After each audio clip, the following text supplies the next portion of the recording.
Hello and welcome to the Swatches live stream. I'm Clint and this is Diana, and we're going to be reviewing your submitted portfolios.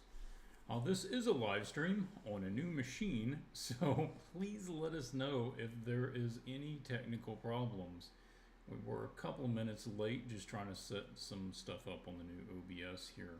So let us know if the audio and the visual look okay. And I appreciate that before we jump into it too much. So the stream's bit rate is lower than expected. I don't know what that means or what effect it's having. I don't know. Okay. I don't see any comments, so I don't know if they're running into any issues. Should be getting audio and the visual okay. Yeah, again, if anybody can type in, just let us know if they're getting the feed okay. That would be really appreciated. That would be helpful, otherwise we have no idea. Oh, Miyuki, hi! Hey Miyuki, good to have you. Seems everything okay. Yeah, like I said, I finally upgraded to a new machine. I know that's what everyone joined here to hear. But hopefully this one can handle the streaming better than hopefully it can handle the paint-overs. That's what we're hoping for. Okay, so if you're new here, don't know what's going on, Diane and I are both illustrators and art instructors, particularly over at Swatches Academy, our little art school. And the submitted portfolios were submitted on our Swatches Discord. That's free for anyone can go out there. This is it right here. You're looking for that logo. And you can just go to swatchesdiscord.com. If you want to submit your portfolio, it's completely free.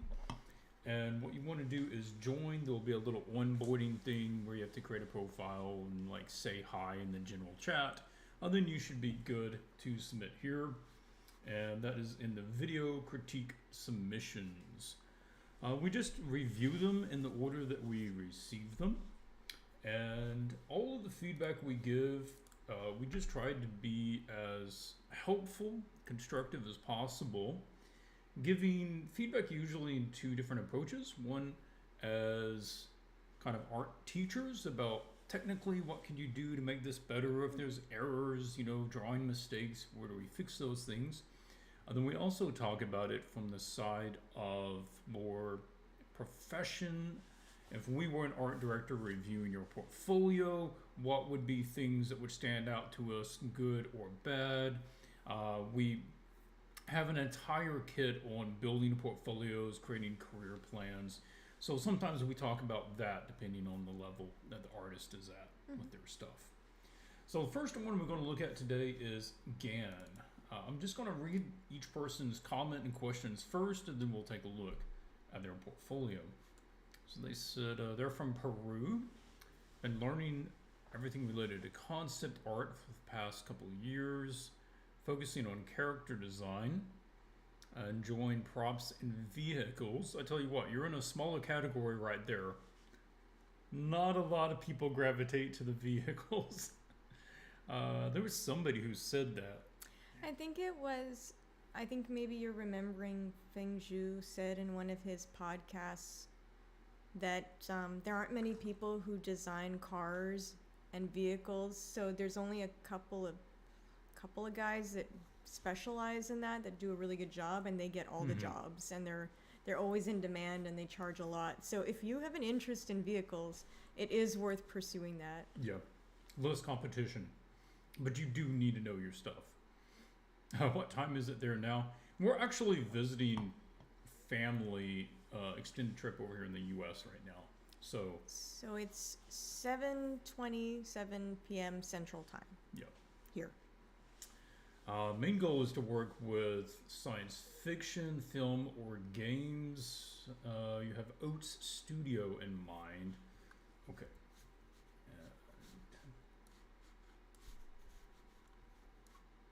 I thought I had a window that had all those open. Maybe that got closed accidentally.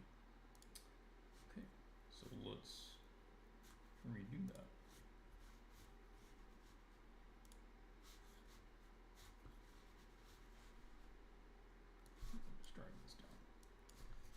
Okay, Stargazer, or again. Right, the interest in the vehicles in robotics and sci-fi is evident. Absolutely. Now, I'll start off by saying that I'm not an expert in concept art for the subject of vehicles. So I'm not going to be able to give you like the inside scoop of what the industry is looking for specifically for these things. Well, Zach would be better for that. Yeah. Yeah. But we can give you just feedback in general, how it's kind of hitting us and quality, that sort of stuff. We do have a colleague that specializes more in this genre, so one of these days we'll bring him on and we can maybe answer some questions. Okay, I definitely see some of the newer pieces being much higher quality. Like, these really hit me as being pretty high quality. This one, compared to like some of this old stuff, I don't know that I would keep that around. That seems really basic and kind of random compared to some of the newer stuff. I think you've already gone up in there. Let's also check out what your goal is. Will that come up with anything? You have to look under studios.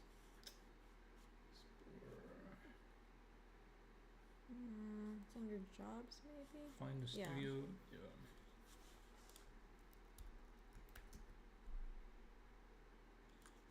Or not.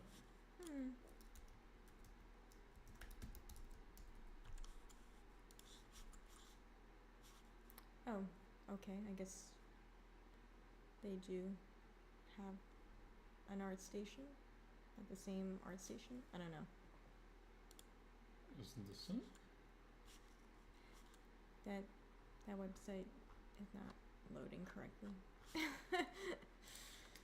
Well, I was trying to do a little due diligence and know what you were aiming for. 'Cause yeah, when we click on Ode Studios, it just Gives comes me to this page. So this guy. Alright. Now, let's just jump through a couple of these, see what we see. Okay.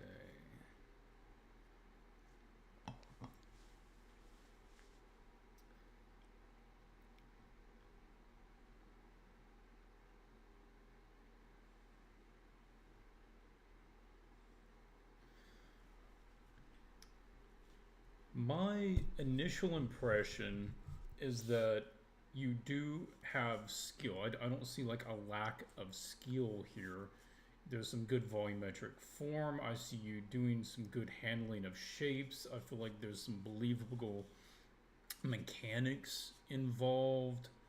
It feels like most of this stuff could work, but it also feels like a lot of this is just personal work, in that it doesn't feel like it's fulfilling a purpose.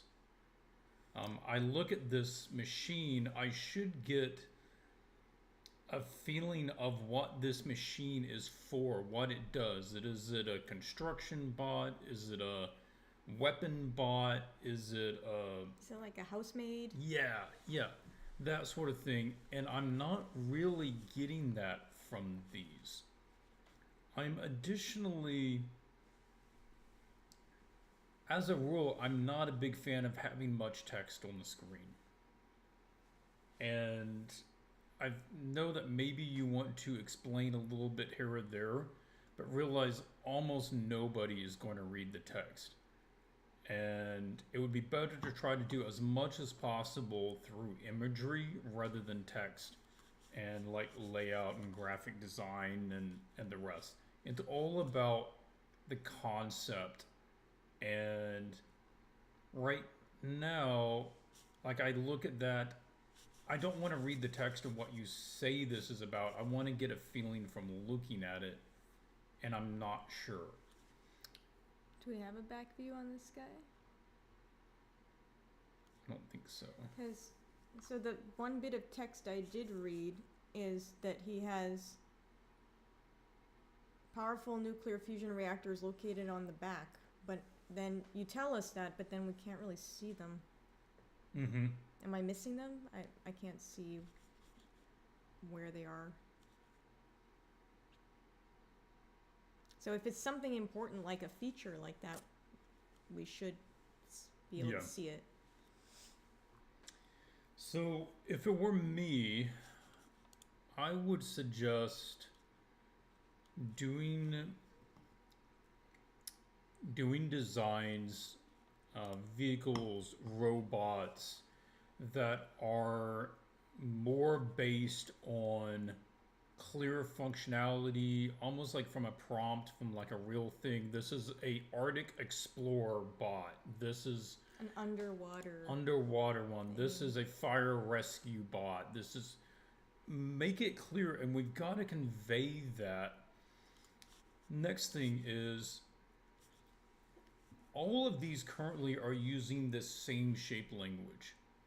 They all have the same kind of set of rounded, beveled forms, and that's great for anything that exists in that same universe. But a bulldozer and a Porsche don't have the same shape language, and they're both machines. So I would push you to try to use different shape languages depending on the type of machine it is. And if you want to increase your value to a perceived client, you want to expand that. You want to show them, hey, I can do something that looks like a Porsche bot, and I can do something that looks like a John Deere tractor bot, right? And they're going to have a different kind of shape vocabulary and colors and stuff. Or even like a 1970s robot versus a sci-fi future robot. Yeah. Like one really smooth and sleek, or an alien robot, right? So just varying that up. If this is your specialty, then show that you're really capable of developing it. I want to just mention one thing.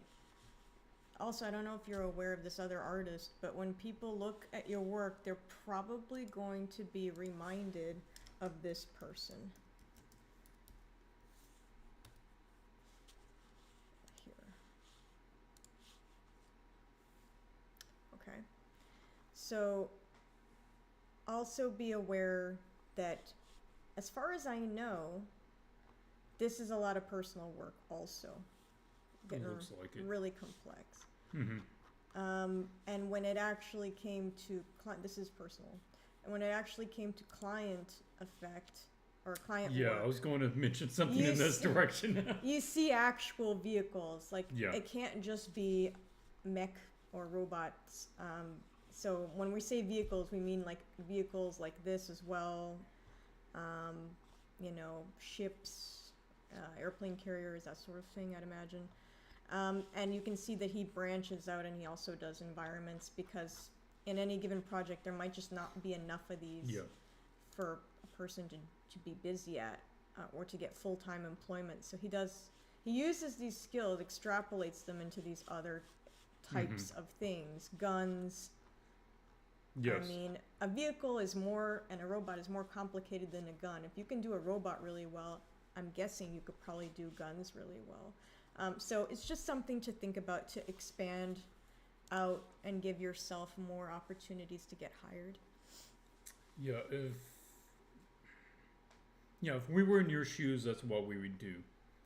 Look to expand out to regular vehicles, but sci-fi vehicles, cars, trucks, tanks, trains, whatever it is, but of the sci-fi type. And then I would also go into doing props. Like, these kinds of games that would need stuff like this have loads of kinds of props, and these are loads of weapons. Just like weapons, trash compactors. Like, I can't remember who it was. I saw somebody's portfolio, and they just did like all of these set elements for like Cyberpunk 2077, and it was just like, here's the telephone booth, the Cyberpunk telephone booth on the side of the road, and the trash can recycling unit, and the credit card machine and this and that.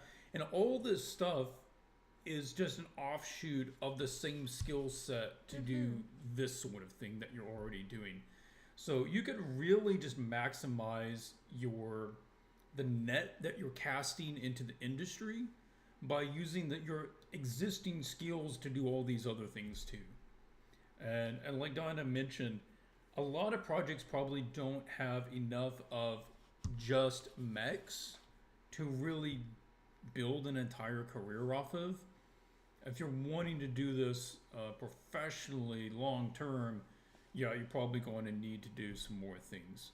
So, drawing wise, I appreciate that you got nice clean drawings. Line work is good. I like how you do like little hash marks here or there. You keep the colors on the more pastel side so that it's nice and easy to look at.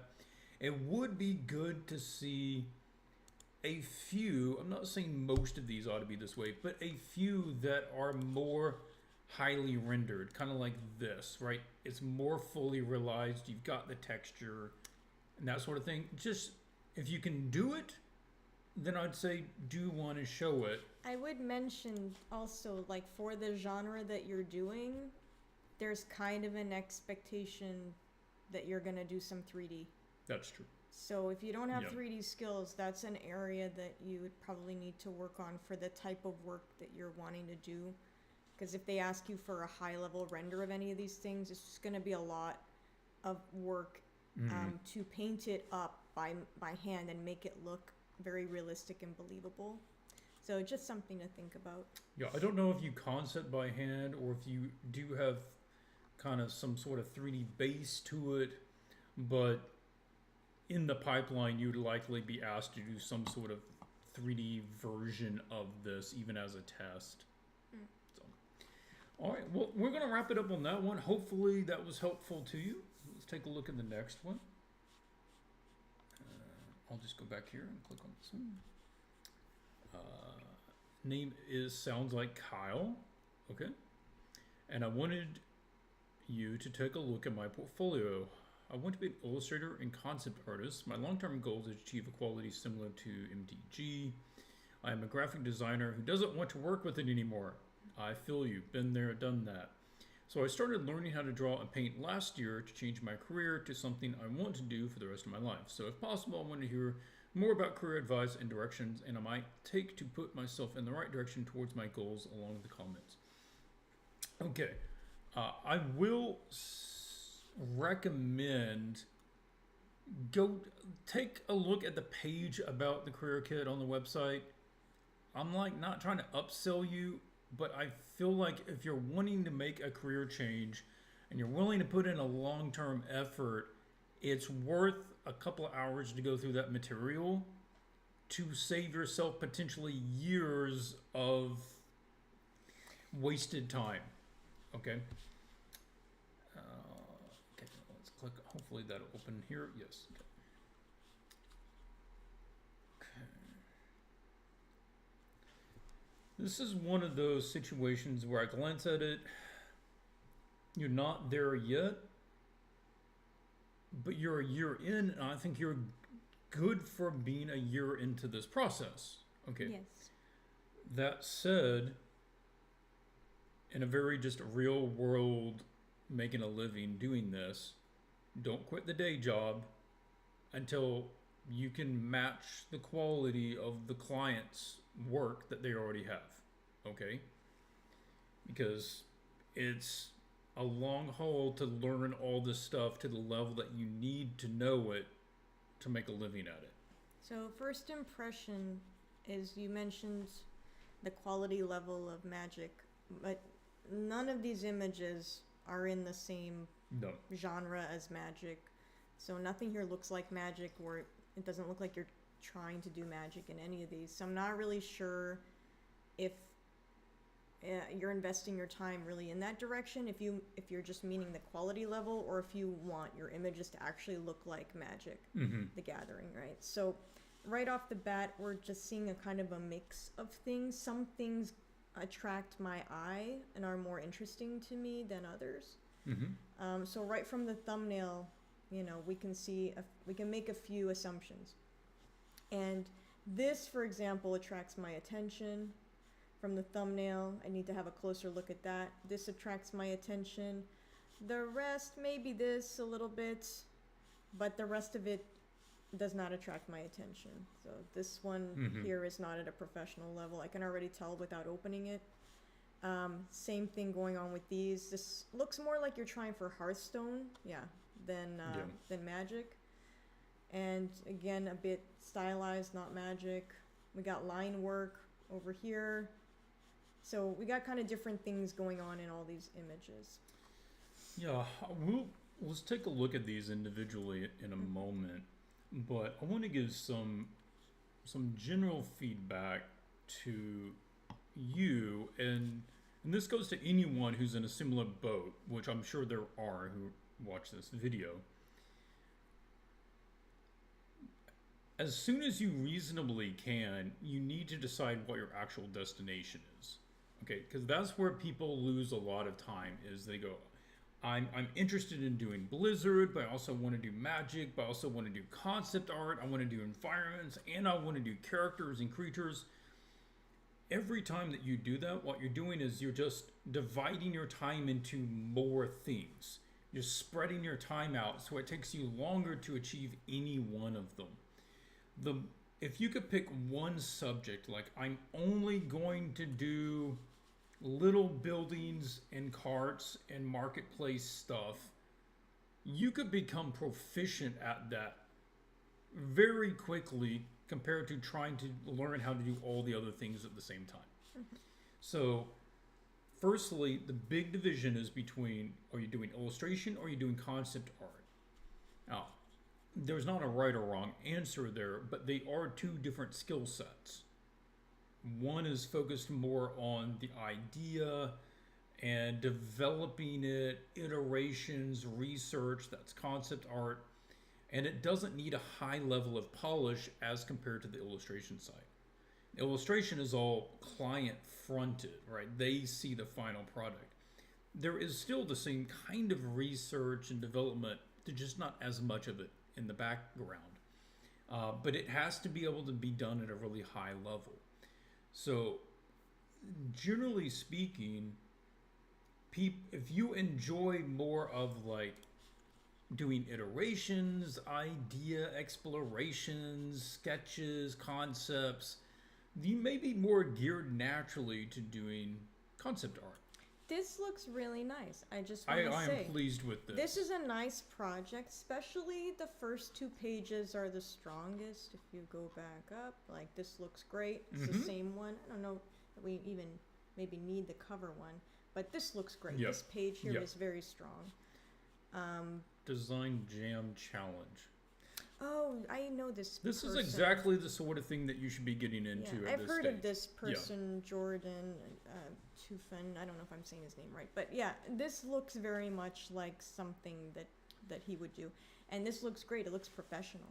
This is the highest quality thing that you currently have.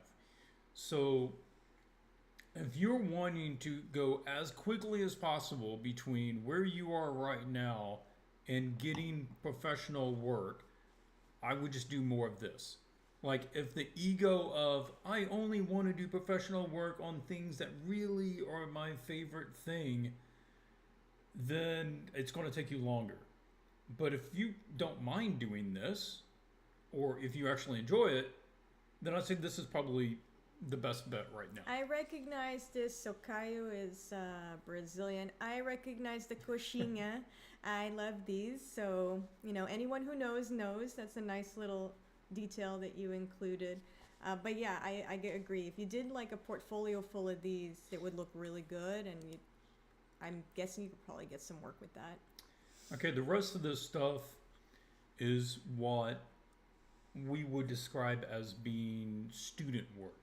It's not bad work to do, but it is things that come off as study-like. They're experiments, they're studies, they're practices of various things, techniques, approaches, scenarios.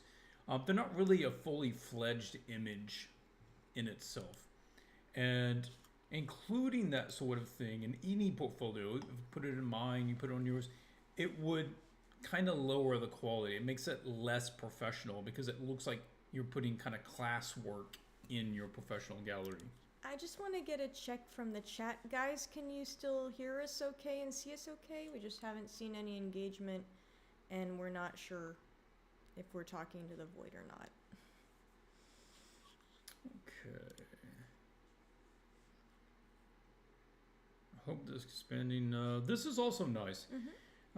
Simple 3D base block. Okay, if you're getting into a little 3D, that's a nice skill to have as well. This line work is nice. Very nice. This explorations is good. This is an excellent practice to get into, is to doing some of these experiments before you start committing to it. Right now, the rendering is the thing that's holding this back more. At this stage, you could probably get more out of this scene at a professional impact by just doing flat colors under this with kind of cell shading, just like a solid tone shading. Is that not what's in the... Oh no, there's a little more rendering going on. Now, here, like, you've got rid of the lines, you're trying to paint the stuff, but you don't yet have the understanding of light, textures, material rendering to really sell it as like a more believable environment. So I would stick with like this right now, at least for this subject. Yeah, and just throw some flat colors. That would be nice. Something like reminds me very much of Feng Shui students or Charles Lin's drawings. If you're not familiar with those, go check them out. You can see what we're talking about. Yeah, Charles Lin with Foundation Group. Yeah. You can find his stuff out here on ArtStation. They're not very expensive for his videos. No. And he's got a good amount of information in there about doing things similar to this. Okay, this one, good practice, learning how to do some perspectives, some environments. This is another one where it's a bit student work because it's not really fleshed out enough. A lot of this is left at a very basic level, and we really have kind of a split between all of the focal point is just on one side of the image, right? It would be more effective if we centered it up more so that we could highlight that as a focus. Okay. Again, not a bad go at a Hearthstone. Yeah, you're trying to get familiar with the Hearthstone shapes and materials. So it's a good practice piece. But it's like Clint said, we're getting kind of mixed messages from your portfolio on what you're actually trying to do. Like here it's like experiment, study, and then here it's like, okay, I'm actually trying to design real usable props and buildings. And like Clint mentioned, these are just at a much higher level, like much higher than these. So for anyone watching, when you put weaker images next to your strong ones, it brings them all down. The strong ones don't bring these up. These ones bring the strong ones down. And that's just how it works. And then people think, well, this is not so impressive if then the next day they're going to do this, right? So you don't want to make that comparison for the person looking at your portfolio. You just want to look strong on everything. No, for you, you don't need to be in a massive hurry. It depends how unhappy you are doing graphic design, but this is normal. Where you're at, what you're doing is normal for someone who is a year or two into this, which is it takes a while of trying a variety of subjects, a variety of techniques, line-based things, painted things, environments, characters, creatures, to kind of get a feel of what you actually like, what suits you, what you could actually feel yourself doing long term. And that's okay. So it's even okay to do that for another year. Just focus on your training first. This is something that a lot of people get off, which is you have to get your fundamentals down first, which is you know, perspective, basic anatomy, colors, lighting, shading, those sorts of things. You've got to get those down first because you can then apply those to anything that you want. They apply to everything, concept art, illustration, any subject. Don't aim for complexity. That's the thing that people get off, is that they feel like they have to scale up to match a lot of these guys. They feel like they have to go from noob to competing against stuff like this. Like, no, you don't. You can go from. I won't go back to where it was. I don't know. It just lost it. Once it does that, it gets stuck. Yeah, and just go to the level of like that little cart that you had, and that's fine. And stay there for a while, and just really get comfortable in learning off of kind of that level.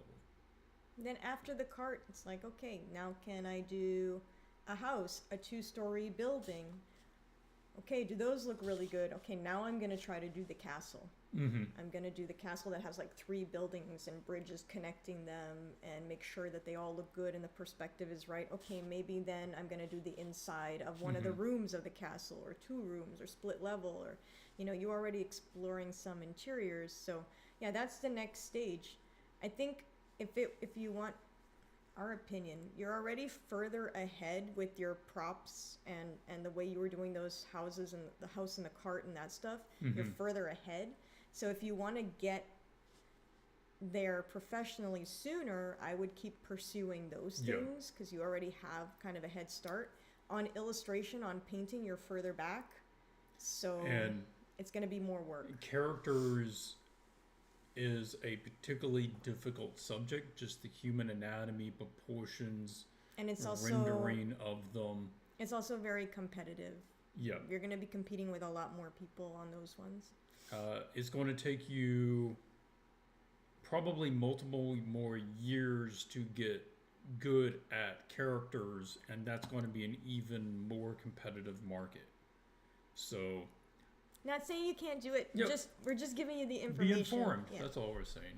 Just be informed. Okay, let's go to the next one.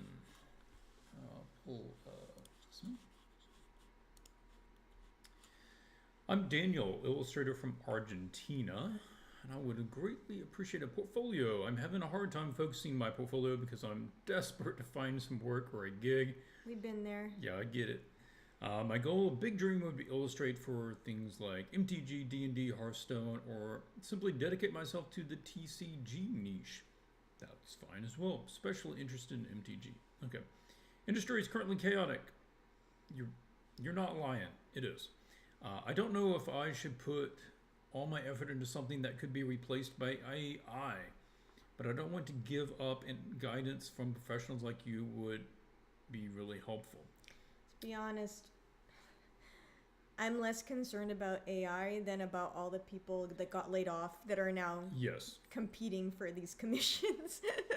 There's a lot of people, particularly in the video game concept art industry, from some of these bigger games and studios that are going under. And they are sidestepping into the illustration field. And they've got some massive skills. And they're bringing over like a lot of, most of them are 3D based skill sets from the concept art side. And they are really doing some competition against the illustrators and kicking out some good work. Yeah, we've been feeling it that like all of a sudden there's a bigger influx of skilled people, and now everybody's competing for illustration gigs. So it's much worse than the AI, actually. Okay, you are on the money with your self-observation that you feel unfocused with your portfolio. Why is this a factor, and what's the implications of this? Well, when we're looking at it as a potential client, what we want is to feel a sort of assurance that we know what we're going to get from someone. That this person is an authority on whatever it is, the thing that they're doing. And we're just seeing a variety of some things are more realistic, other things are cartoony with no backgrounds. That's kind of in the same. This one's like a simplified human. You've got creatures, you've got like mythological, again, creatures. This completely different art style. This is a completely different art style. So what it makes a potential client uneasy because they are unsure of the style and the approach that they're going to get if they hire you to do something. And you don't want them to be hesitant to hire you, which is why you want to have basically a general style, level, or subject matter that you work in. And I'm not saying that you can't ever do more, but it's going to be easier to get started by having a more focused portfolio than an even broader portfolio. That's counterintuitive because some people think, well, I'm more likely to get hired if I spread an extra big net to try to appease to lots of people, but it actually ends up being the reverse. Yeah. I'm just reading the comment here. Thanks for sharing the context. I've noticed a lot of overqualified artists are taking lower salary jobs, which makes it hard for juniors to get in. Yeah. Mm-hmm. So you've got all these people. I don't blame them at all. I understand everybody just needs to get their bills paid. I get it.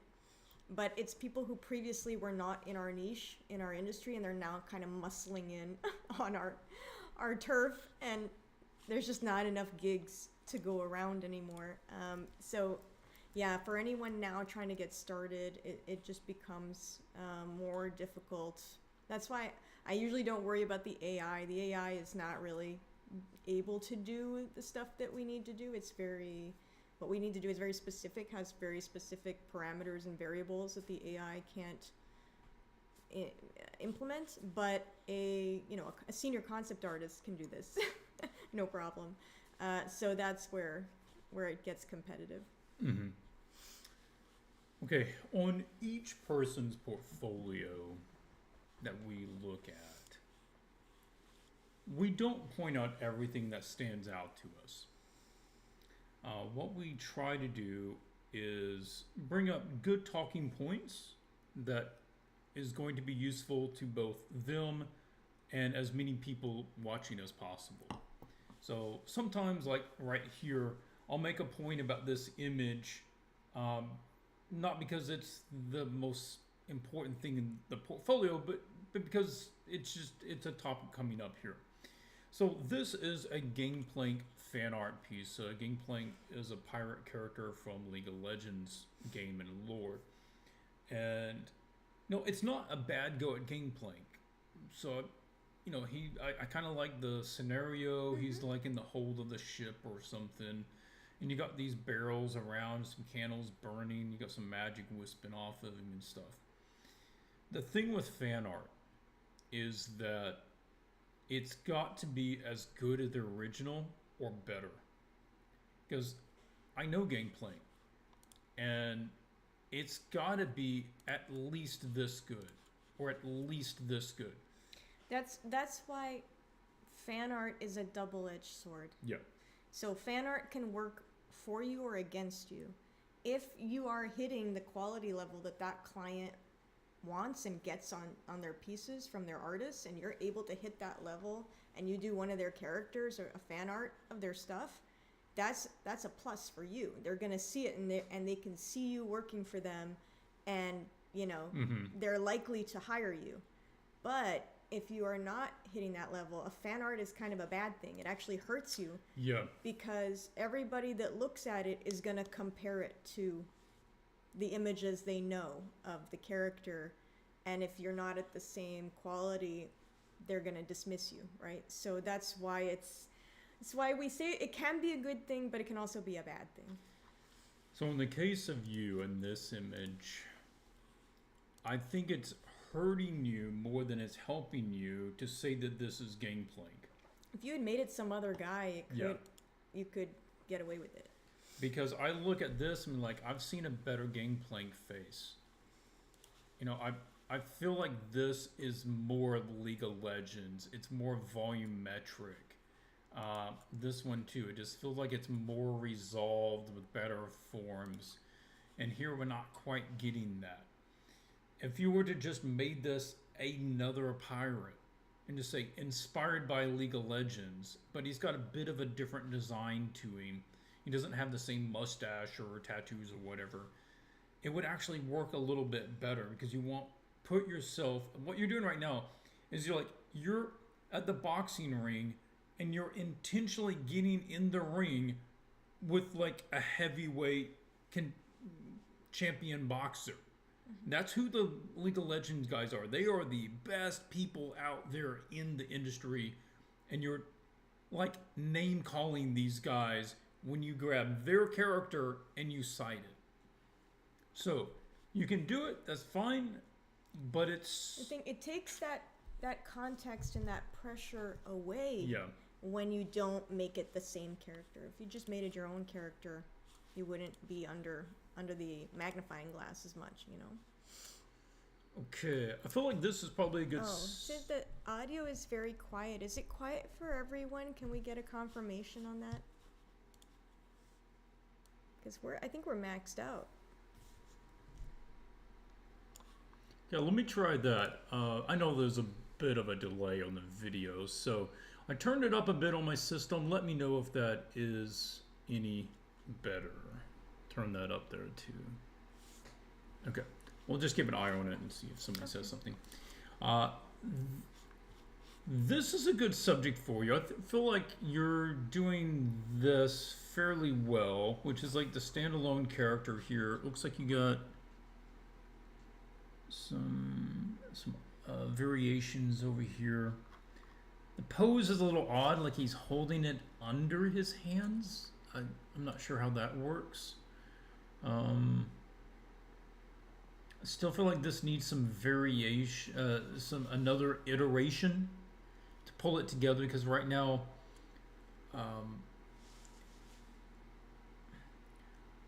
there's a fair number of kind of one-off elements to the character, and I'm being a bit picky, okay?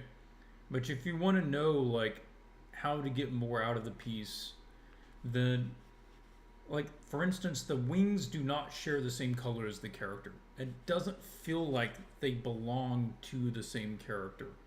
And the kind of patterning, these really strong patternings that we're getting on this do not example on the wings at all. So there's a disconnect there with that. And then like we're getting materials and kind of glowing things going on with this. Again, we don't see any other kind of elements, no, you know, metal bits or chains or anything that has that similar look. And we need to start tying some of this together. But the main thing right now is you need to pick a direction. That is the fastest way to get somewhere. This is actually a shame. I just want to point out, because this is a really beautiful rendering, and it's kind of gone to waste on like a joke, right? Yeah. So, I mean, if you had rendered this guy just standing up looking cool, and you rendered him like this, it would have looked really nice. But it's like, okay, it's a bit of a jokey haha thing, not a serious portfolio piece. But it demonstrates that you have good skills. Like, you have good skills, and so with that focus, it could be a strong portfolio. Mm-hmm. Well, that's really where it's at. It's focusing.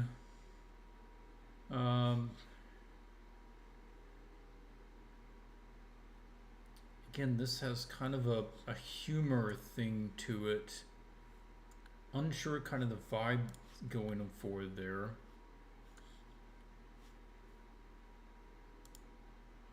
Yeah, that other one, It was like you stopped too soon here. Yeah. It's like you wanted to see if you could make a magic card. That you need to put in more time to make this a magic card. Mm-hmm. So there's like some good things happening here. These arms are a bit awkward, but there's some good things happening here. And if you just spent some time to develop the rest of the image, you could have had a strong image. Just stopped too soon. Yeah, it's a bit of something on most of the images. There's something holding it back, like the fan art issue here, the character design not really being cohesive enough there. I actually feel like that's working pretty well. I just don't see how that fits into anything else. It was an art test.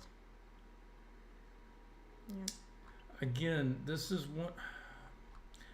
Only put things in your portfolio that you really want to do and you think that you are industry competitive at. I don't feel like this is your subject. I feel like you're doing better at some of the other stuff. Again, I feel like this one's pulling it down a little bit. There was not enough development here on this. And I'm not going to read what it's all about. I'm only judging on the art.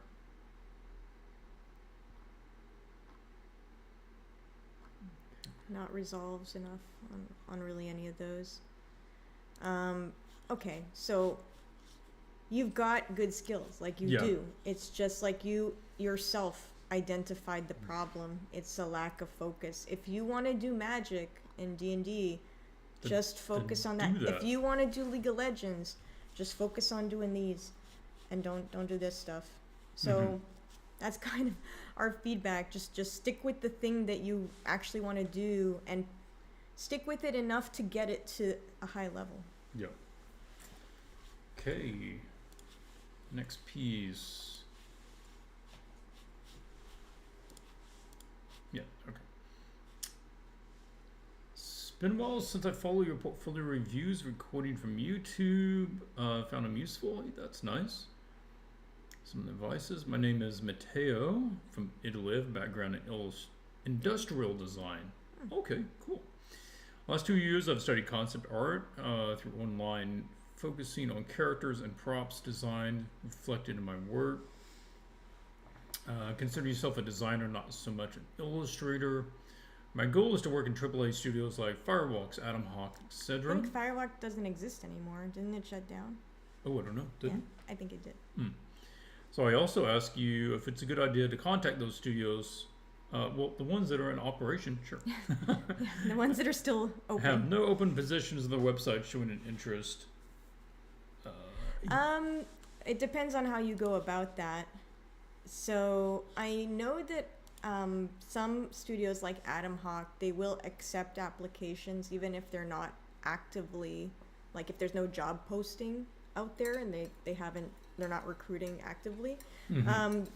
I know that they used to accept portfolios. I think you can still submit it, but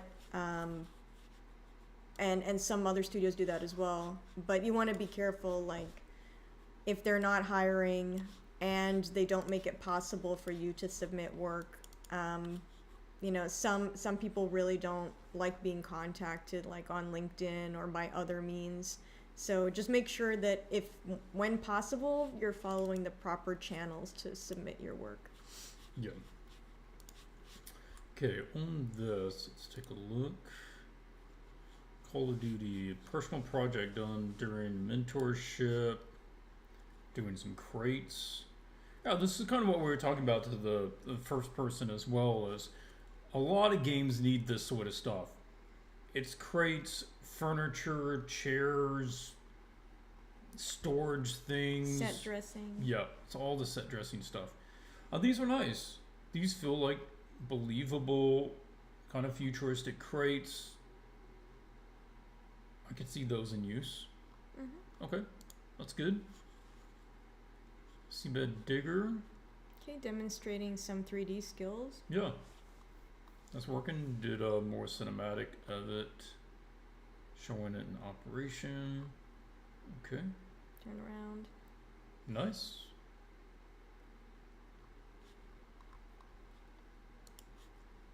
Those are some really good 3D Coat, Blender, Substance Painter.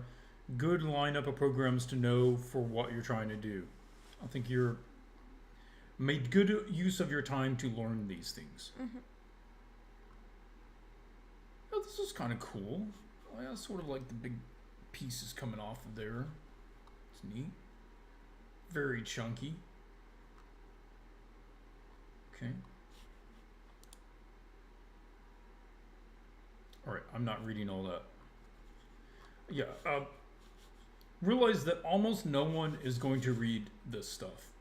And it's almost useless to even put it out there. So if I click on this and I see all this text, unless I'm here doing a portfolio review, I'm clicking off of this because this is the first thing I wanted to see. Mm-hmm. Right. You should open with this one. Yeah. Lead with this one. If you can put this at the bottom, if some reason somebody is really interested in the lore of this, they will stick around and read it. But otherwise, everyone here just wants to see the art. So, okay, here. All right, with these are not hitting the same level overall that we're getting from that concept art on those other pieces. All right, the characters aren't quite there. Your text stuff. Yeah, that's a bizarre looking piece of headgear there. There's a lot on there. There's a lot going on there. I almost feel like there's too much. There is too much. Yeah. Okay, iterations is good. I will commend the iterations. A lot of people do not do enough iterations. I particularly like that you're doing some turned angles of these iterations as well. Sometimes it works in front view okay, but when you turn it, that's it really doesn't nice. really work. And that was intelligent to include that because you don't really get a sense of it from the front. So that's nice that you added the 3/4 turn. Yeah. But okay, let's talk about the presentation and the style. Yeah, when you're running through that. Okay. So in terms of presentation, it's looking a bit busy right now. Like again, we're getting text that no recruiter wants to read this. We're getting logo stuff back here, noise on the bottom. It's a little bit cleaner. It's okay here. This is better.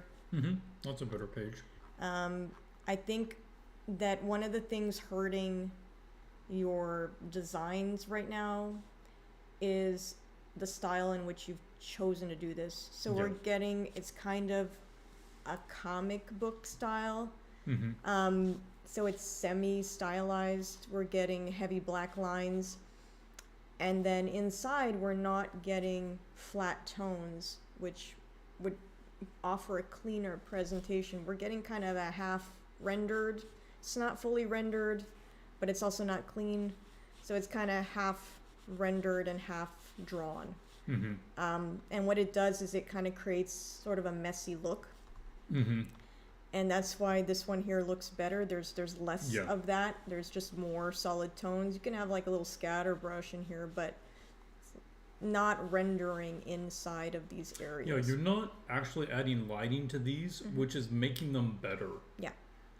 And this is another one of the kind of counterintuitive things where this is more desirable and more useful than the industry than this is. And it kind of needs to be either nice and clear, more like this, or it needs to be fully painted and more realistic. No lines, fully painted, right? But this isn't that. This is just the same lines with more like grit and more dodge and burn, and that's not working. So there is it is a skill set in itself to, I was just going to bring that up. I knew you were. I was just typing It is a skill set in itself to photo bash and paint these concepts so that they look very realistic. And if you don't have that skill set, this Brian Mattia's approach, something we talk about frequently, is a way to create a nice presentation, still looks good, but you don't fall into the render trap of, creating something messy or poorly rendered if your render skills are not there. Yeah. So this is a nice compromise. And, we recommend taking a look at his approach, how nice and clean this is. There's no aggressive lighting or harsh, muddy tones. The tones are very even across each section of the character. You can really tell what the base color of everything is, how it stands out or harmonizes with the other colors next to it. Notice that it is a combination of line and painting, but much flatter tones. He's just doing a little spot black here or there just to create a little tone, a little hash mark occasionally. And this guy works on some of the biggest projects. All right, Willow series with Disney. Lots of Star Wars. A lot of Star Wars stuff. Major productions. I think he did some stuff for like Marvel and stuff as well. Yeah, Galaxy, Guardians of the Galaxy.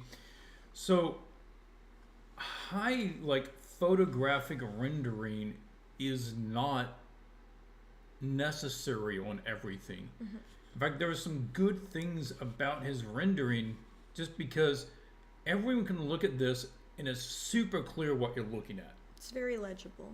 So, if you're taking suggestions, I'd suggest do some studies of this first. Do a couple of studies on his to get familiar with the approach that he's using. Then do another version of some of your characters using that approach. See, if Brian was to do my character, what would that look like? I'm not saying copy Brian, but there are some things that you could probably pick up from doing that sort of exercise. It would improve your... That would be useful. Yeah, it would improve your presentation. Another thing that you can do, I was just going to mention New Edge. For anyone who is looking to get into the industry, you're curious about what clients are looking for or even the presentation, then I'd suggest you go look out at New Edge. New Edge, the Concept Art School. It's like a 2-year program or something. It's in France, I think. Yeah. And I downloaded some of their stuff just because I always have a hard time finding their actual webpage. It's a bit weird. This is beautiful exploration and presentation of this character design. Now, it's not the fully rendered version. He's got a fully rendered version here. Now, this is like that higher level render, way more realistic. Photo bashing. This isn't all hand painted. Well, photo bashing with hand painting. Back view a lot of times. Flats. Oh, yeah. He puts a little text on it. Okay, that's fine. Most people are going to skip it. Still not going to read it. But nonetheless, it's clean and there's not too much. Has a nice standalone head study, front, side, full color, black and white. That's fine. Over here, this is what a client wants to see. These sort of iterations. You don't want to have just color variations. You want to have actual design variations. Yeah. It's the same character, but different approaches and completely different silhouette and outfits. Yeah. Now, I think you said that to me one day, and that stuck with me, which was, it's like, think of it as just being the same person, but he's putting on a different outfit that day. It's like, so he's going to have the same style. He's still going to buy the stuff from the same stores. So there's going to be a similarity to everything. But it's not the same outfit. Yeah. Yeah. I think you did that good here, which is, I feel like these all match the same character, but different approach to that. So those... Okay, Miyuki says New Age stuff makes her cry. It is inspirational, though. Yeah, exactly.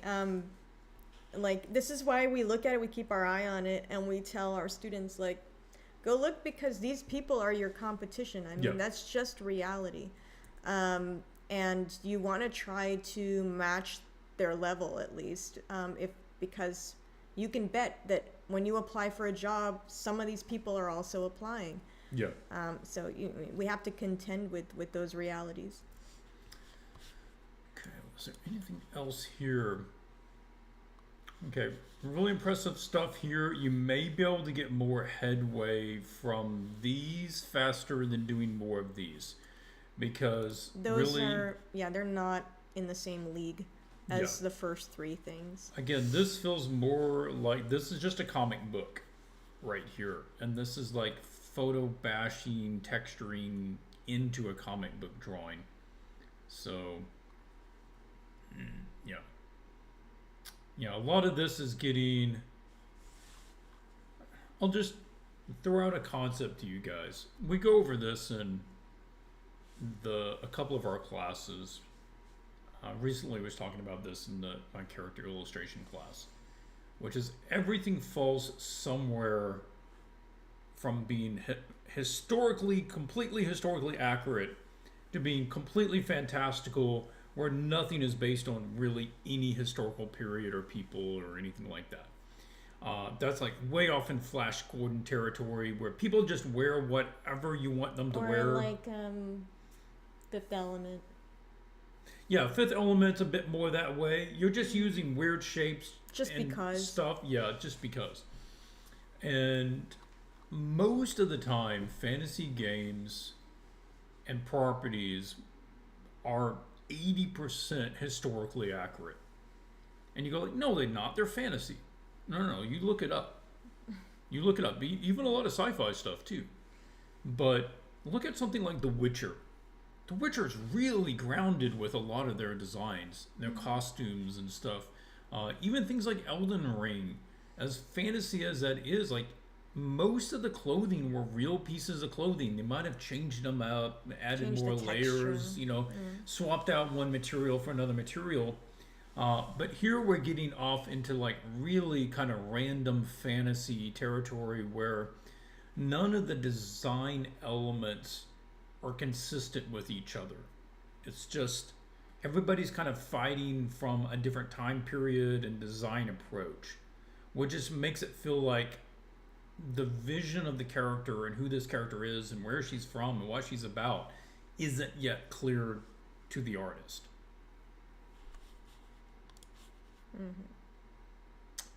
Okay.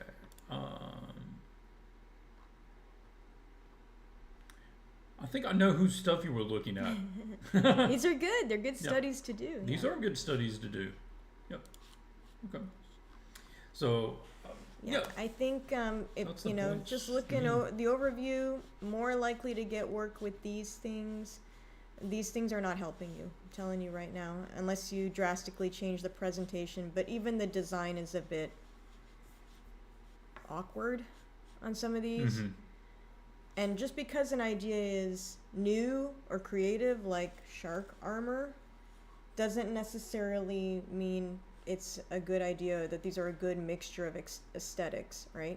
So don't forget, even when you're bringing in aesthetic elements, like I'm going to bring in shark teeth or I'm going to put spikes on a helmet, it's still got to look cool and badass. And this is looking a bit questionable, right? So just being honest, these are not doing you any favors, but these are. And that's the bad thing about it is, like in the previous portfolio, these ones make these less impressive being next to these ones. So just think about it. You already have a background in industrial design. That's like a huge advantage that a lot of people don't have. I would really lean into that.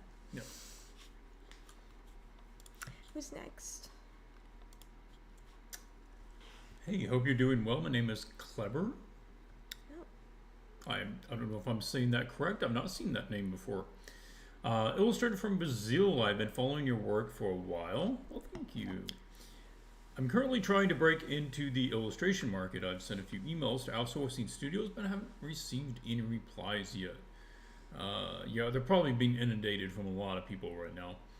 I'm unsure if I should contact individual artists at these studios directly.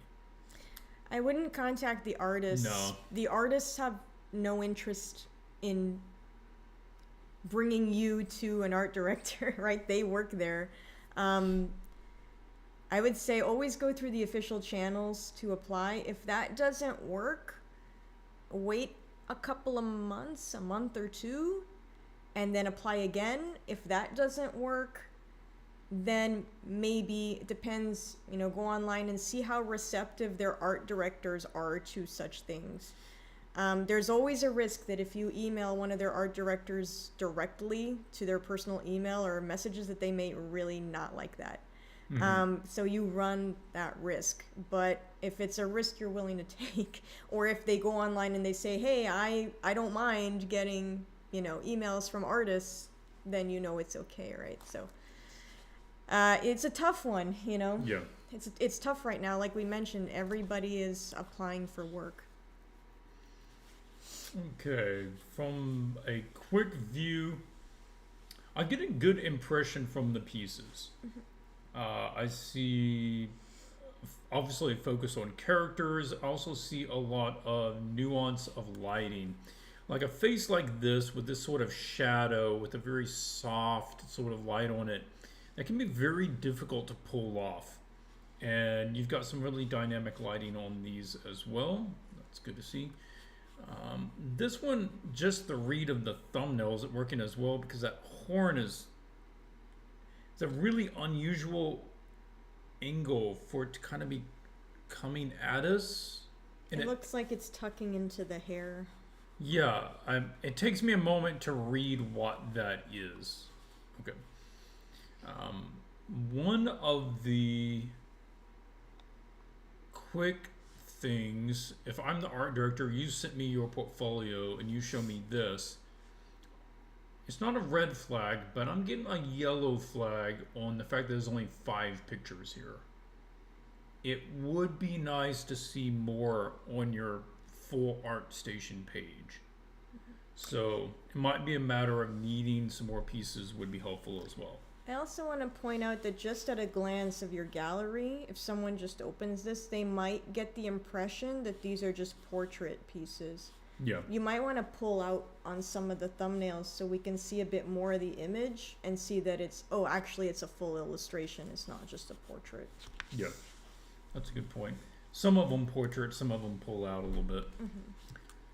Okay, I'm feeling this scene. All right, Athena, Smite fan art.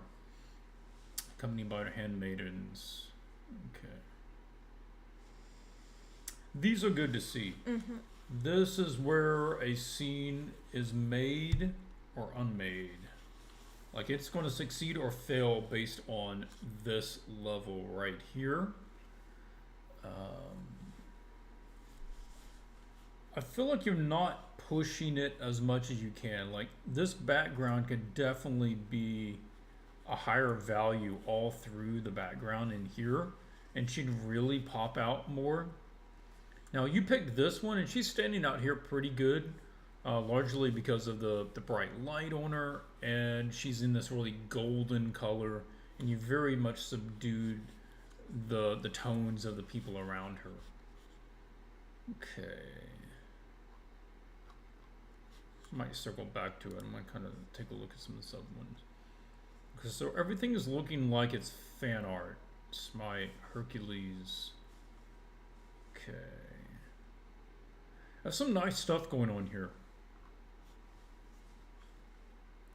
Again, good concepts.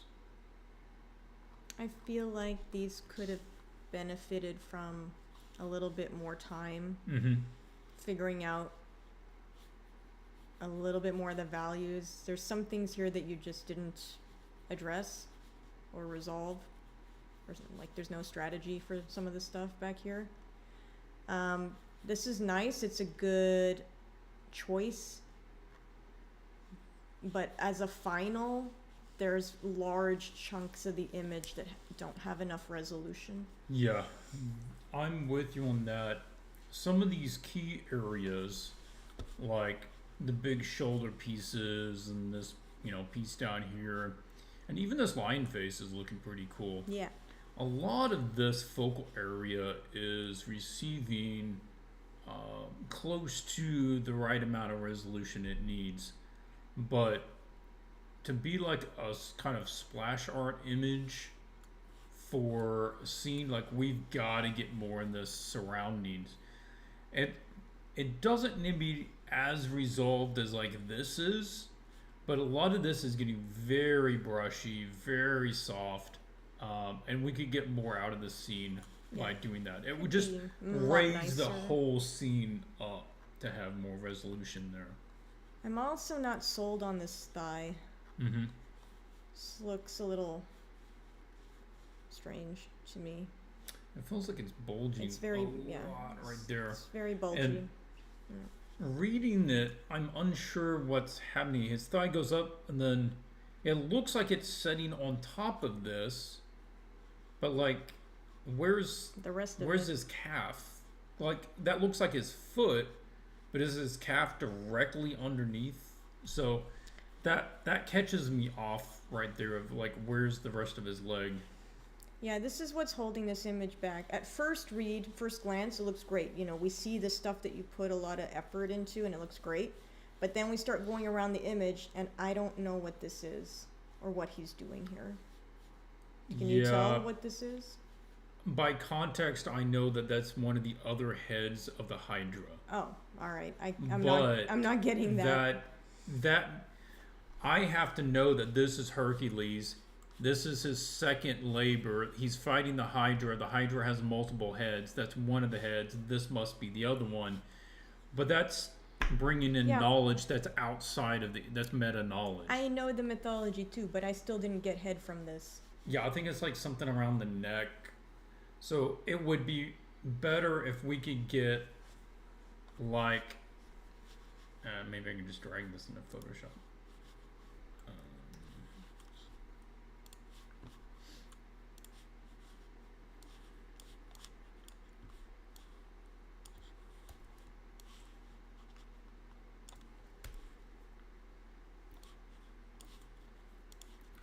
I'm not going to do a full paint over. Don't have the time for that. I'm just trying to point. It's hard to do with a mouse sometimes. So here, like if we had we're like looking at the inside of the lower jaw, and then you have the top of the jaw here with the top fangs, similar to this, and you see the tongue, and he's like putting his hand, and his thumb is going on the inside, you know, of the mouth.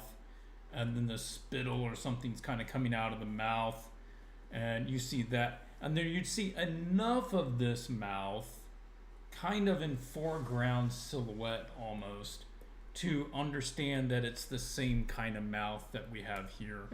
Otherwise, just showing the neck isn't really enough. It's not quite clear enough. So I think we can move that way.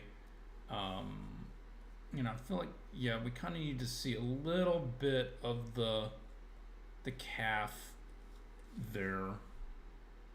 And, yeah, just punching up the resolution on some of this. I feel like we need to see more of that. Yeah, this, you know, just bring up the light a little bit in some of this shadow area. Let's add...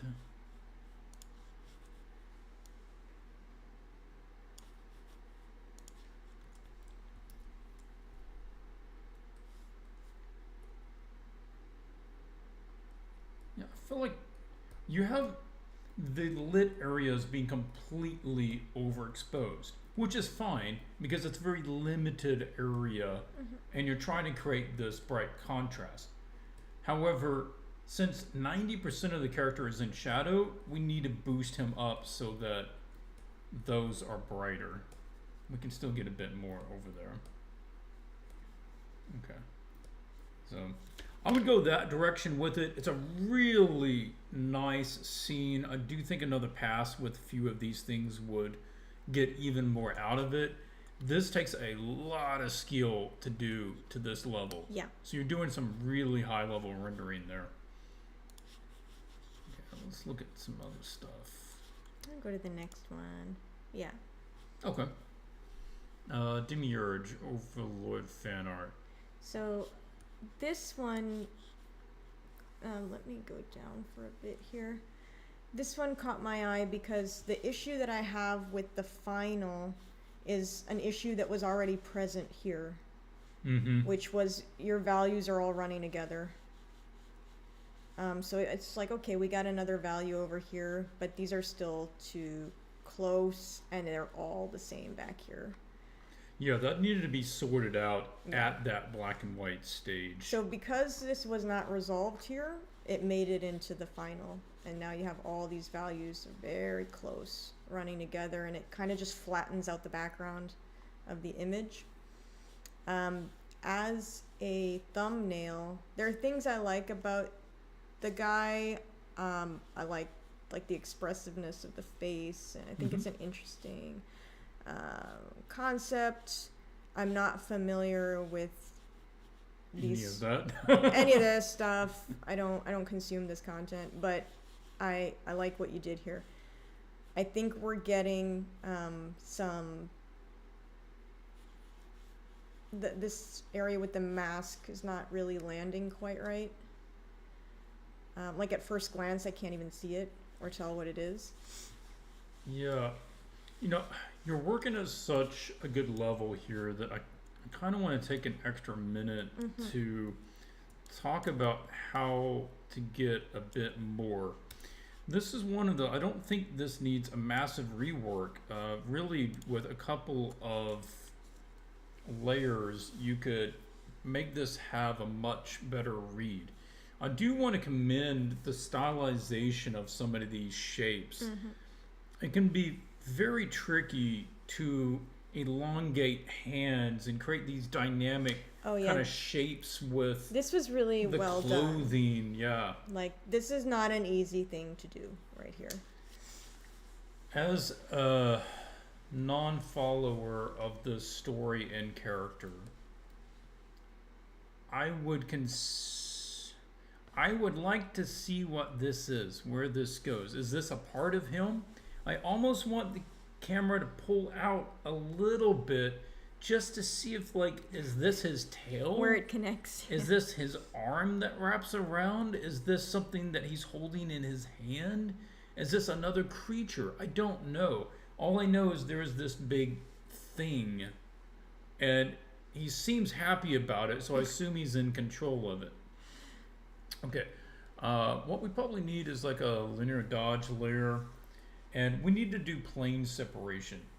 Basically, foreground plane, which is all these guys in this railing, away from the city. And probably do that in two lights mainly. So we can put like a warmer light down here because I see more fire here. And then indicating things are going to this kind of greenish tone in the background, so we more of a greenish kind of blue back here. And we'll just have to use a mask to do it since we don't have a layer version. First I'll just put it in like this, and then we can paint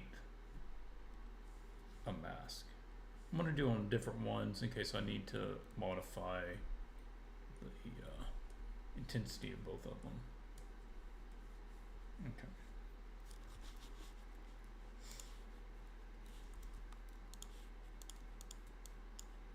So I don't have to do two different masks. I will just put it on the layer. It is his tail. Yeah, that was my guess. So if I reverse my colors, I'll just see if I can quickly block this in.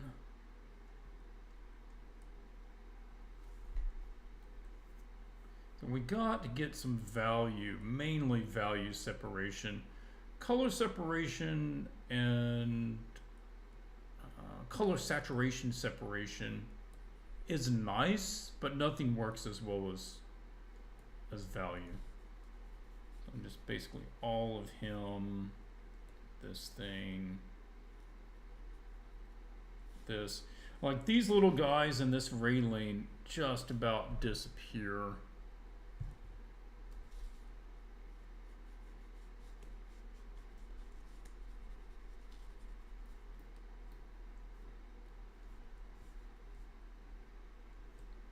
Then it actually gives you more values to work with on the little guys, because because you're compressing the values behind them into a smaller range, so therefore they can use a wider part of the value scheme. What that means is when you use the same value range all over the image, then you can't separate the planes that way, right? So if you shorten the amount of values that the back planes can use, then you can use more on the front ones and they won't blend into the back. Yeah, because everybody sort of takes a certain range and like, this is my territory of values, right? Mm-hmm. And so now the background is giving up part of their range for the foreground to use, which means that they can kind of spread out a bit and allows them to have more resolution. Okay, so there, we can dial it in if we want, like that might be a little much. Sometimes these we can just use a little more saturation, tint it maybe a little bit. Like yeah, that. that's hitting a nice tone. And then we got this one back here. Take a look at this. I don't want to go too hard. Yeah, something like that feels good. And then I think more detail everywhere would, or more refinement, more resolution, especially in the foreground stuff, would help a lot. So I think another issue that some of these images have, which we saw in the previous Hercules one as well, is that for a splash image, they're too rough still. yeah. And the artist is stopping way too soon. There's still a lot more refinement to go. It's like, don't believe me? Go look at some of the League of Legends painting processes on YouTube, like Bo Chen and I forget the other guy's name, but there's like a couple of people who post their entire process. Like they speed it up, obviously, so you don't have to sit there for 200 hours. I don't know, however many, 50, 60, 70, or 200 hours, depending on how complicated the image is. But the point is to achieve that look, and again, you're throwing your hat into the ring for that type of image because you're creating a composition and you're doing fan arts that are of splash art, right? So people looking at this are going to compare it to splash art, and there's just a lot of refinement in those images. Those images are marketing pieces, so they are perfect, and everything is rendered to a high level.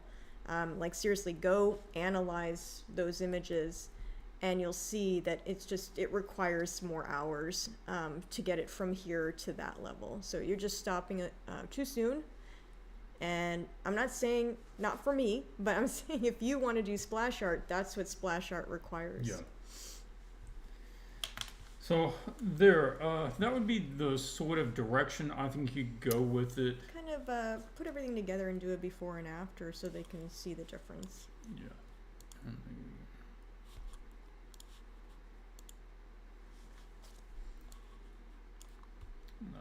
So, wrong one.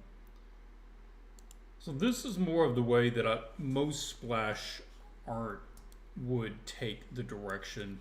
Much clearer background, foreground separation. You're really leaning into some of the lights, like really making the light on this metal more metallic, more pop to it. Same thing here. If we're going to have a warm light in the foreground, don't make it the same value as the other light. Like really make it warmer. You know, let it be there. Let it do its thing. Over here, yeah, like really getting more form out of this guy. You've got it there. I think you could probably just get his layer and just increase the value range. And then back in some of this, I would add even stronger glow to some of the, like back in some of this stuff, you could really have even stronger like little lights here or there for fires as extra little pops. But you've done 90% of the work already. This is just what you do to do that kind of final push to it. So Looking at your gallery, it just looks like you're only aiming for splash art jobs. That's all you're trying to do because all the images are that. I don't see anything other than this. And that means that, yeah, the expectation is you have to hit that level because that's what they want. So, I mean, if you're interested in branching out into other things, I think there are less demanding types of images that you could probably do. But if this is all you want to do, then you got to spend more time on them. Okay, I think we have one left, and it is our... It's Florian. It's our Florian. Let's see. We know Florian. He's been in some courses with us. So let's see what he's you probably have not been watching up to. because I think it's very late now in Germany. Yeah. So he'll watch this later. Okay, Florian. Yeah, we recognize this piece. Obviously, this is the piece he did in the fantasy illustration course, and I was impressed then when you did it. Still impressed. Really solid stuff. Okay. This is a newer one. I hope you don't mind. I put this guy on the thumbnail of the video. I just thought he looked cool. We have a larger view. I think this was actually for the New Age of Mythology, like they did some kind of like redo or update for it. I loved that game. I spent many hours on this game when I was young, like over 20 years ago. So yeah, it's been a long time, but it has a special place in my heart still. So I'm really pleased that you got to work on it. That's cool. So this is a strong piece. I think this is good. And he got a skiing archer with a magic arrow. I don't remember that one from Age of Mythology from 20 years Okay. ago, but I guess they added some new things. Okay, Ulysses Spiles. Spiels? I don't know how to pronounce this. I'm so sorry. I speak Gods no German. Unchained. Okay.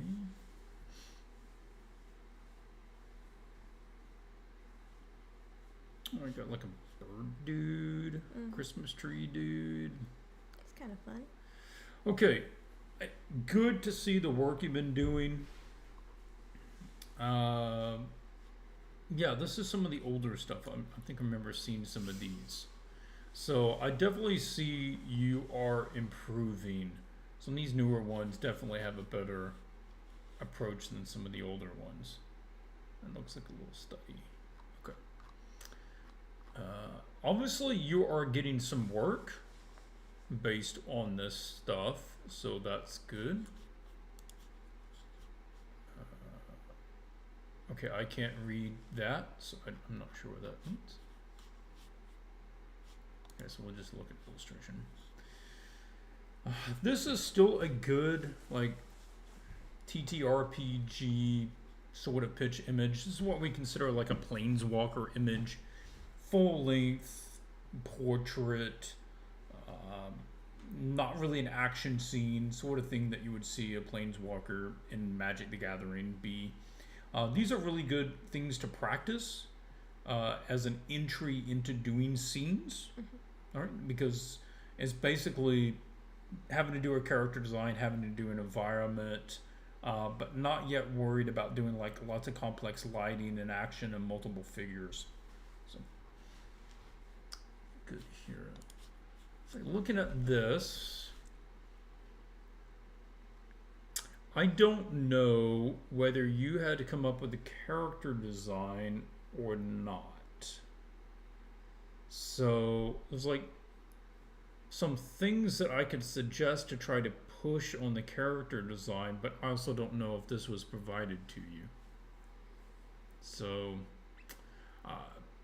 I will commend the control of values to the midtones, good punch of colors. We're not graying out anywhere. We're not really getting over or underexposed in any, serious degree. It seems like a well-balanced image. Personally, I'd like to see maybe a little more texture or pattern on the character design. Mm-hmm. It feels like most of the pieces are just solid plain color. One color here, one color there, one color here. And they can stay mostly that way, but it'd be nice if it had some kind of subtle patterning or quilting to it. Or border on it. Yeah, that sort of thing. It just looks a bit too simple for someone so powerful. Mm-hmm.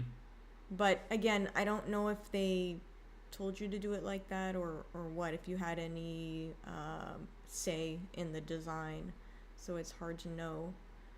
But that is one of the things that we would push if it was ours and if it was in our power to do. Yeah.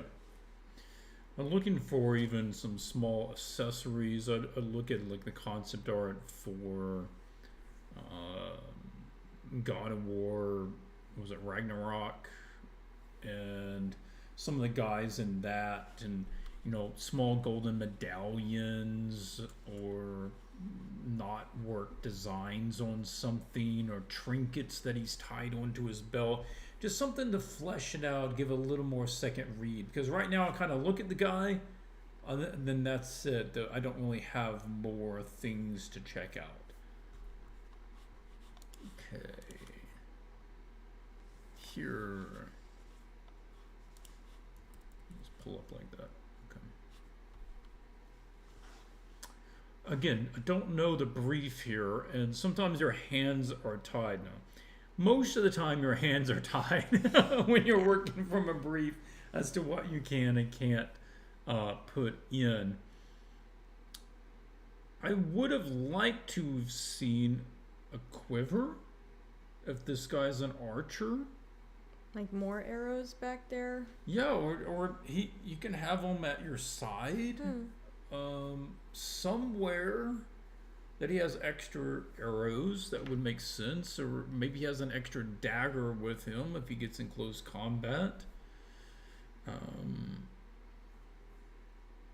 I think in this, if they said no, he's got to be wearing this all blue outfit and just brown gray pants, and you have no ability to change any of that, then I would have done a little bit more with the background. I would have shown a little bit more love to the background, just because you don't have that much to work with.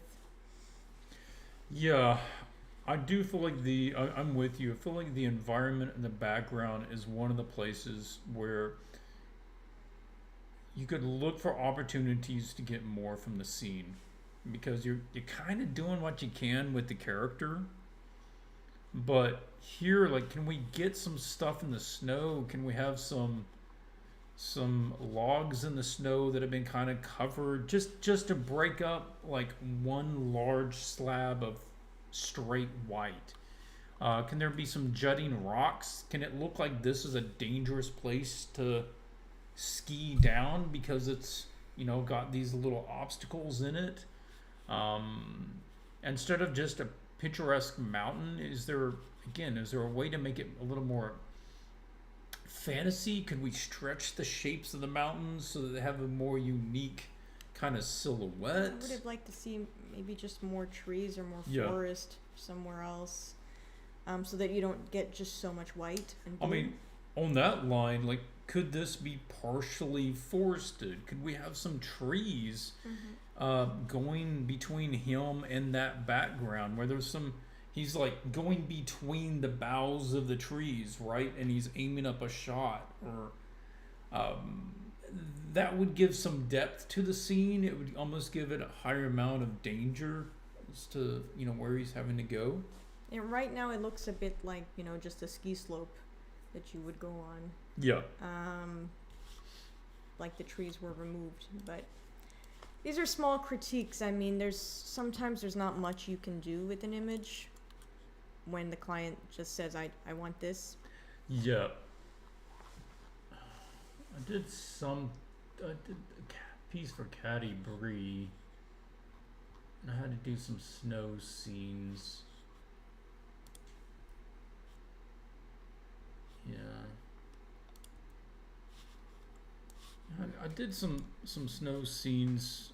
These were concepts, and I remember like trying to find some stuff like making it super steep, and he's actually airborne. You know, he's on his skis, but he's already left the ledge of the thing, and now there's just this tumble of snow cascading behind him as he's trying to take this mid-air shot. And it's a little like Hawkeye from the Avengers, like leaping out of a window, you know, to take the shot while he's in mid-air. I don't know if that's what they'd go for, but I think for Florian and anybody watching this kind of at this stage, one of the things that we recommend a lot is usually just looking at an image when you're not this far along, like when you're in the block-in phase and you've got your pose and your colors down and you're looking at it thinking, okay, do I render it now? mm-hmm. One of the things that we do and we tell our students to do and people we work with is, hey, just ask yourself, how can I get 10% more out of that pose? What can I do? How can I get 10% more out of the costume if I'm allowed to change anything in the costume? How can I get 10% more out of the environment? Just what can I do to make it just a little bit cooler, a little bit more interesting? And if I do that to every aspect of the image, I'll end up creating a much better image. Mm-hmm. So it's just something to think about as you're working on an image. Can I push the pose 10% more, this intention? Can I make it 10% more action or 10% more cool? Can I make the environment 10% more like filled in, more real? Can I make it a little bit more complex? So I feel like here there was more going on. You had a really simple pose, mm-hmm. and you added some interesting clouds, and there's this stuff here, and this is good. It's a good balance. I don't know exactly what the specifications were for the image. I feel like it's a little bit right heavy, like we're getting a split canvas. It would have been nice to have her in the middle, but maybe they wanted to put something here, so I don't know. But the general approach was a good one. Was like, okay, I have all this space. What can I do with it to add some cool stuff back here?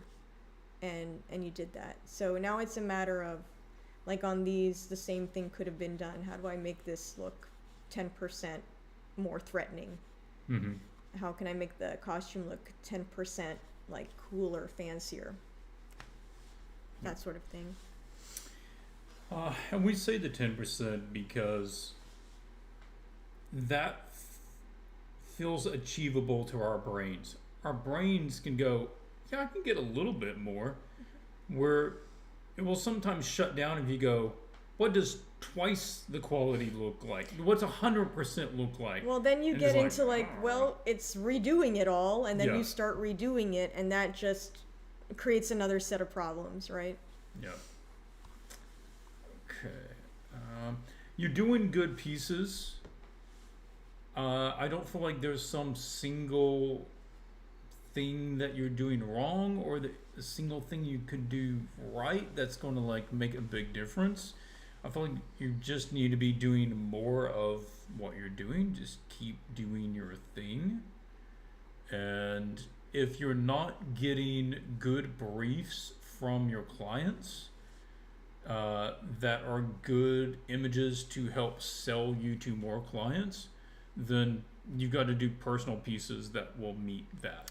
And Florian, when you watch this, I don't know if you have access to the kit, to the career kit. I can't remember if I already gave it to you or not, but I know that because you already took classes with us, if you you can have the kit because you already bought classes. So if you want to do that and you want access to it, you don't have access already, let us know, like if it's something you're interested in, and I can give you access to that for the sake of the briefs. Like if there's briefs in there that are probably better for you than maybe what you're getting from your clients, then you can use those to make new images.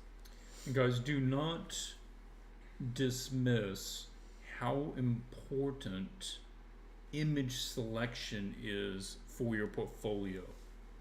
It makes a really big difference is the quality of the concepts and the image subject in there. Even if it's really well rendered, if it's not a subject that anyone can connect to or is interested in or is relevant to their company, then it really doesn't matter how well it's rendered.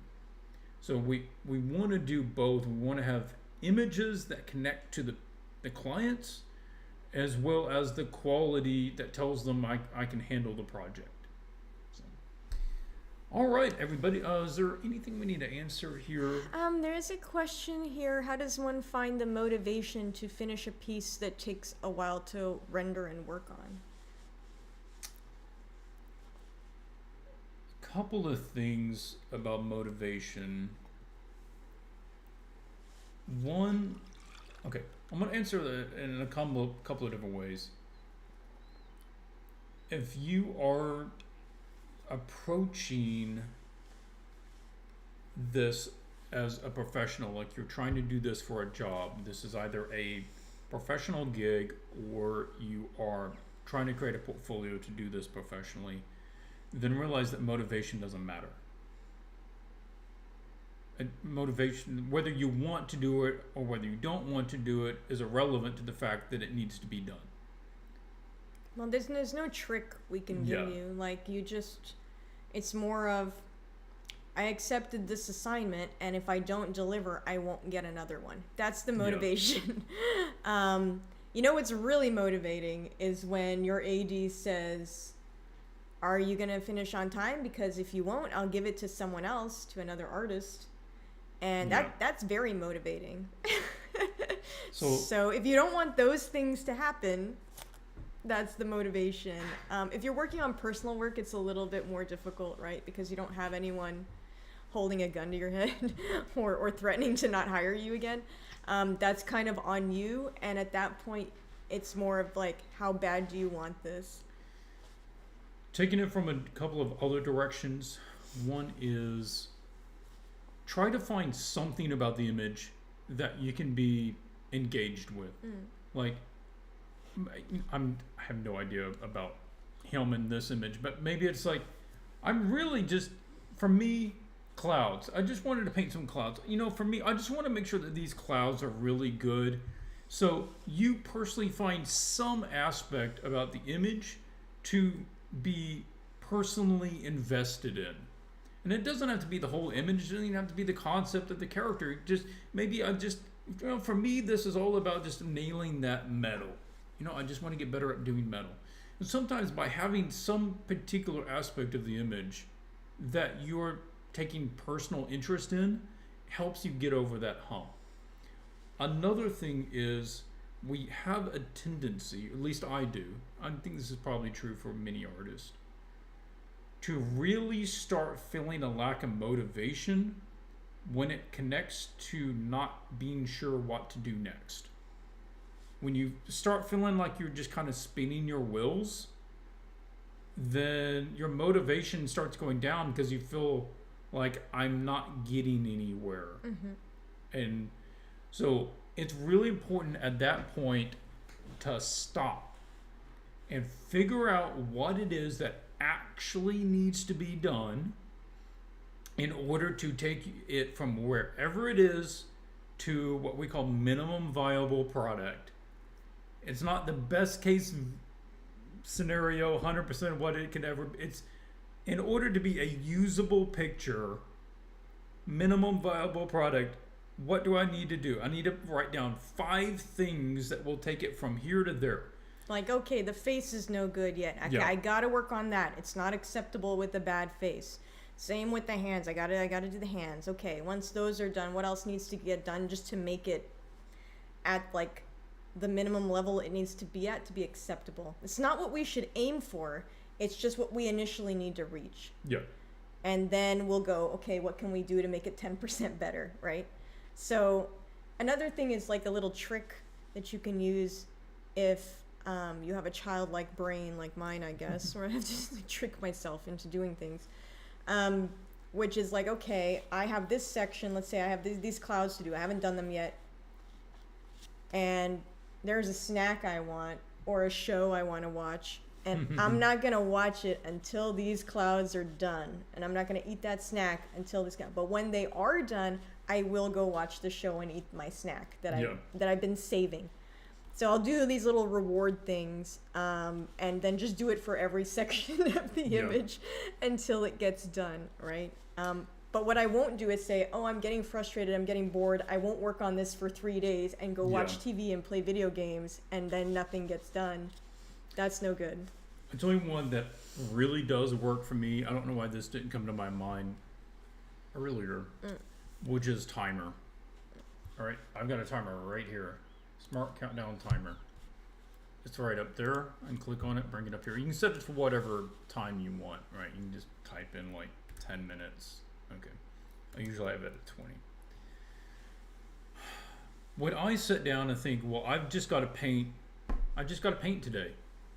It's such an ambiguous end. Like, my brain is like all day, and automatically I just get tired thinking about painting all day. But I put this on for 20 minutes, say go.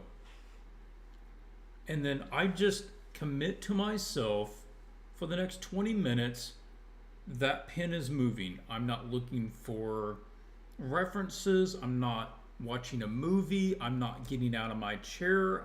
Only thing I'm doing is painting. Can I do that for 20 minutes? I can do that for 20 minutes. Okay, I'll commit to doing 20 solid minutes of painting. Okay, 20 minutes is up. Clock goes off. Get up, stretch your legs, get some water, give your eyes a break from the screen for a second. 5 minutes like maximum. Come sit back down. Start another 20 minutes.